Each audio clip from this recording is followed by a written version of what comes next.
বেরিয়ে পড়লাম সকাল সকাল, একটু সবজি মার্কেটে যাব। তো সবজি মার্কেটটা বেশি দূর নয়, আমাদের কমপ্লেক্স, তারপর রাস্তা তার ওপারেই, মানে কমপ্লেক্সের ওপারেই আর কি যাকে বলে। তো এসে দেখলাম খুব তাজা তাজা সবজি বিক্রি হচ্ছে, জানেন। সবজিটা সবে এসেছে আর কি, ওরা সবেই এনেছে। তার মধ্যে আমার ব্রকলিটা দেখে এত পছন্দ হলো। ব্রকলি খেতে আপনাদের ভালো লাগে? আমার তো দারুণ লাগে। আর আজকাল এই অত্যাধুনিক যুগে ব্রকলি খেতে ডাক্তাররাও বলছে পুষ্টিগুণে ভরপুর ব্রকলি খেতে বলছে। ব্রকলি প্রচণ্ড ফাইবার আছে, ভিটামিন সি আছে, কে আছে, পটাশিয়াম আছে, সালফোরাফেল আছে, মানে এত কিছু সমৃদ্ধ হচ্ছে ব্রকলি। তো আমি দুটো ব্রকলি নিয়ে এলাম, একটা ছোট একটা বড়। আর ব্রকলি তো রান্না করে তেল মশলা ঝাল এসব দিয়ে খাওয়া যায় না, সত্যি কথা বলতে কি ভীষণ ভ্যাত ভ্যাত করে, কিন্তু পুষ্টিগুণে এত ভরপুর, যার জন্যে হাড় ঠিক রাখে, হাড়ের স্বাস্থ্য ভালো রাখে। এখন তো আমাদের বয়সকালে একটু হাড়ের প্রবলেম হয়, দাঁত হাড় সব ভালো রাখে, ওজন নিয়ন্ত্রণ করে, কারণ ফাইবার আছে, ওজন নিয়ন্ত্রণ করে, কোষ্ঠকাঠিন্য দূর করে। তো ডাক্তাররা তো এখন ডায়েটে ব্রকলি রাখতেই বলছে। ব্রকলি তো স্যালাড হিসেবেও খাওয়া যায়, তাই না? তো কাঁচা খাওয়া ভালো না ব্রকলি সিদ্ধ করে খাওয়া ভালো? আমার মনে হয় কাঁচা কোনো সবজি খাওয়া ভালো নয়, তাই না? ব্রকলি খেলে কিন্তু স্কিনও ভালো হয়, জানেন। বলিরেখা কমে যায়, মানে যারা একটু বয়স হয়ে যাচ্ছে, বলিরেখা পড়ছে 40-এর ওপারে, তারা কিন্তু স্যালাড হিসেবে ব্রকলি রাখবেন। তবে হ্যাঁ, ব্রকলিটা কাঁচা খাবেন না। ব্রকলি আমি কি রান্না করি, আমি যেমন রান্না করি, ব্রকলিটা আমি একটু ভাপিয়ে নিই, জাস্ট ভাপানো, হালকা জল দিয়ে আর ঢাকনা বন্ধ করে দিই, জাস্ট ব্রকলিটা একটু ভাপিয়ে নিই, বা রোস্ট করে নিতে পারেন। আমি তো বিদেশে গেছিলাম, সেখানে দেখছিলাম ব্রকলি আর অ্যাভোকাডো, এই দুটো মানে সব হোটেলে দিচ্ছে স্যালাড হিসেবে, ব্রকলি অ্যাভোকাডো। অ্যাভোকাডোটা বিচ্ছিরি খেতে, আপনাদের একদিন অ্যাভোকাডো নিয়েও জানাবো। তো আমি এর সঙ্গে একটু বিনও দিয়ে দিচ্ছি, শুধু ব্রকলি নয়, বিনও আমি একটু দিয়ে দেবো, দিয়ে একটু স্যালাড মতোই বানাবো, মানে ওই ভাপিয়ে নেবো একটু। আমি ওই ব্রকলিটা রান্না করি না, মানে ওই তেল ঝাল মশলা দিয়ে ব্রকলি খেতেও ভালো লাগে না, করে দেখবেন খেতে একদম বেশি ভালো লাগে না। যাই হোক, আমি এরামই করব। আর ব্রকলি খাওয়ার উপকারিতা, ক্যান্সার প্রতিরোধ করে, তারপরেতে এই স্তন ক্যান্সার, যেটা এখন মানে কী আর বলবো, যাই হোক, তো সেইটা প্রস্টেট ক্যান্সার, তো এইগুলো না ব্রকলি মানে করে আর কি, প্রতিরোধ করে। তা আমি এর সঙ্গে একটু বিনও দিয়ে দিচ্ছি, দেখুন।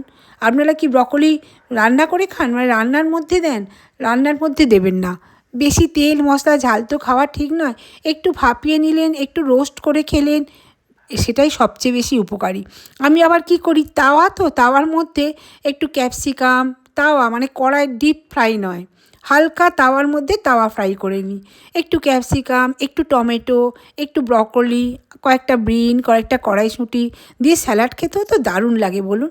ব্রকলিটা ভালো করে ধুয়ে নিতে হবে, ধুয়ে না নিলে জানেন তো, সমস্ত সবজি বলুন ফল বলুন, আগে ধুয়ে নিতে হবে। অনেকে তো কী করে, গরম জলেও ধুয়ে নেয়।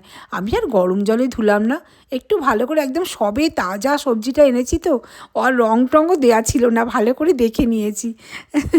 তো যাই হোক, সে অনেক কথা বলছি, অনেক কথা বলার মধ্যে এটাও বলছি যে ব্রকলি কিন্তু খাবেন, ব্রকলি কিন্তু ছাড়বেন না।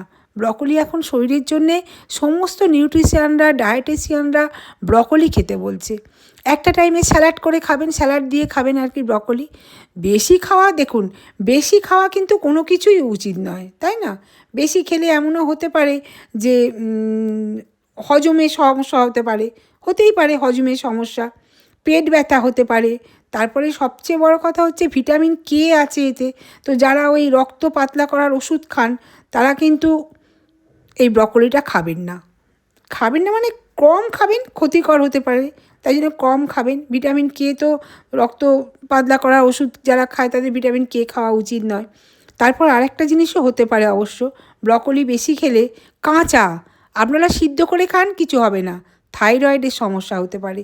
যাদের থাইরয়েড আছে তারাও কিন্তু ব্রকলিটা কম খাবেন। আর যদিও খান, কাঁচা খাবেন না।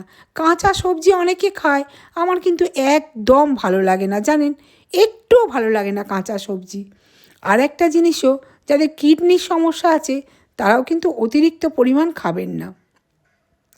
ব্রকলি অল্প পরিমাণে খেতে হয়, স্যালাড হিসেবে। স্যালাডে আমরা কি শশা এক বাটি শশা খেয়েই পেট ভরিয়ে দিই? তবু শশাটা খাওয়া যায়।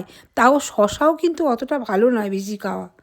তো কি সুস্থ থাকতে হলে অল্প স্বল্পই সব কিছুই অল্প অল্প টেস্ট করা ভালো। তো আমি কি করলাম, ব্রকোলিটাকে ভালো করে ধুয়ে নিলাম। দেখলেন 2বার 3বার খুব সুন্দর করে পরিষ্কার জলে ধুয়ে নিলাম। বিনটাও ধুয়ে নিলাম। ব্রকোলি বিন একসঙ্গে ধুয়ে নিলাম। এবার এটাকে আমি কি করব, একটু সিদ্ধ করব, জাস্ট সিদ্ধ করব, আর কিচ্ছু করব না। অল্প একটু সিদ্ধ করে নিলে ভালো খেতে লাগে, এই আর কি। তো আমি ফ্রাইও করব না আর তরকারিও বানাবো না, সিদ্ধই করব। তো আমি কি করলাম, কড়াইতে একটুখানি গরম জল বসিয়ে দিলাম। গরম জল লবণ দিয়ে, একটু লবণ দিয়ে দিলাম, লবণ দিয়ে গরম জলটা বসিয়ে দিলাম। গরম জলটা ফুটে উঠলে এই ব্রকোলিগুলো দিয়ে দিলাম। যাদের এয়ার ফ্রাই আছে, এয়ার ফ্রাই, তারাও কিন্তু, আমারও আছে এয়ার ফ্রাই, কিন্তু আমি এয়ার ফ্রাই আর করলাম না। এই একটু সিদ্ধ বসিয়ে দিয়ে রেস্ট নেবো, এই আর কি। এই যে ব্রকোলি বিন সব একসঙ্গে দিয়ে দিলাম, দিয়ে আমি ঢাক্কান লাগিয়ে জাস্ট একটু সিদ্ধ, মানে এই জলটা শুকিয়ে যাবে, ব্যাস আমার পুরো রান্নাটা কমপ্লিট হয়ে যাবে। রান্না মানে স্যালাড হিসেবে খাবো আর কি। তো এই যে দিয়ে দিলাম। এইবার আমি, এই দেখুন হয়ে গেছে, একদম জলটা শুকিয়ে গেছে। আমি আগে নাড়াচাড়াও করিনি, একদম আস্তে আস্তে আছে, অথচ ফুল সেদ্ধ হয়ে গেছে। শুদ্ধ লবণ দিয়েছি, এক ফোঁটা তেলও দিইনি কিন্তু আমি। স্যালাড হিসেবে খাওয়া হবে এটা, তরকারি মানে তরকারি হিসেবে নয়, স্যালাড হিসেবে।